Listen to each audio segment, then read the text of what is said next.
बहुजन के मजबूरी भइल बा, यूपी में बसपा जरूरी भइल बा। बहुजन के मजबूरी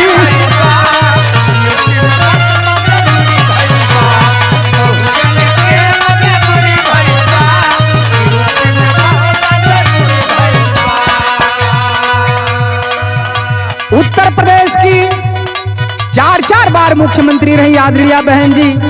उत्तर प्रदेश की आयरन लेडी 2027 में 5वीं बार बसपा की सरकार बनने जा रही है। बहुजन समाज पार्टी की सरकार बनने जा रही है और हम अपने लोगों से निवेदन करना चाहेंगे, पूरे बहुजन समाज, पूरे सर्वजन लोगों से मैं निवेदन करना चाहूंगा।